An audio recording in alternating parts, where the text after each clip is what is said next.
রক্ত দিয়েছি, আরো রক্ত দিব, তবু আল্লাহর জমিনে আল্লাহর কোরআনের বিরুদ্ধে কোনো আইন প্রতিষ্ঠিত করতে দিব না, দেব না, দেব না।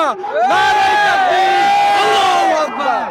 আল্লাহর জমিনে কোরআন বিরোধী সুন্নাহ বিরোধী আইন প্রতিষ্ঠাকর্তা তথাকথিত সেই নারী সংস্কার কমিশন যে রিপোর্ট দিয়েছে, সেই রিপোর্ট আমরা মানি না। তৌহিদি জনতা এই রিপোর্ট মানে না। এই জন্য আমরা এই সোহরাওয়ার্দী উদ্যানে এসেছি, যাতে রিপোর্ট প্রত্যাখ্যান করব এবং আমরা এই ইসলামের এই কোরআনের বিরুদ্ধে কোনো আইন যাতে বাংলার জমিনে আর না আনা হয়, সেজন্য আমরা সকল জনতা, তৌহিদি জনতা আজকে একসাথে হয়েছি, সোহরাওয়ার্দী উদ্যানে এসেছি। ভবিষ্যতে যদি কোনো ইসলাম বিদ্বেষী কোনো আইন এই সংসদে বাস্তবায়ন করতে হয়, তার বিরুদ্ধে আমরা রুখে দিব। সকল জনতা একসাথে আবার মাঠে ঝাঁপিয়ে পড়ব। রক্ত দিয়েছি, আরো রক্ত দিব, তবু আল্লাহর জমিনে আল্লাহর কোরআনের বিরুদ্ধে কোনো আইন প্রতিষ্ঠিত করতে দিব না, দেব না, দেব না। নারায়ে তাকবীর, আল্লাহু আকবার।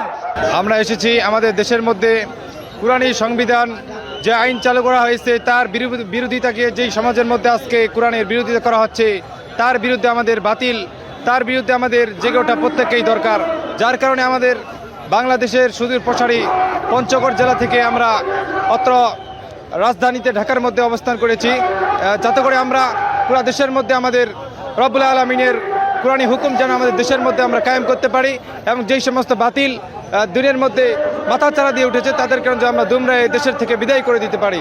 সুতরাং আমাদের দেশের মধ্যে আমাদের প্রত্যেকেই করণীয় হলো যাতে করে আমরা দেশের নিজেই প্রত্যেকে আমাদের ইমানি দায়িত্ব নিয়ে দেশের মধ্যে আমাদের বাতিল দেশ থেকে বিদায় করতে পারি এবং যেই সমস্ত বাতিল আমাদের সময় প্রায় একটা থেকে একটা মাথাচাড়া দিয়ে উঠে সেই সমস্ত বাতিল যেন আমরা দেশের থেকে সম্পূর্ণভাবে বিদায় করে দিতে পারি। সুতরাং এর প্রেক্ষিতে আমাদের প্রত্যেকের ইমানি দায়িত্ব হলো যেন আমরা আমাদের জায়গা থেকে প্রত্যেকের বিরোধিতা করে যেই সমস্ত বাতিল হকের বিরোধিতা করেছে তাদের বিরোধিতা করে আমরা আমাদের ইমানি দায়িত্ব পরিপূর্ণ করতে পারি।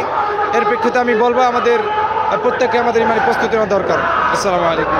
ছাড়বেন নাকি?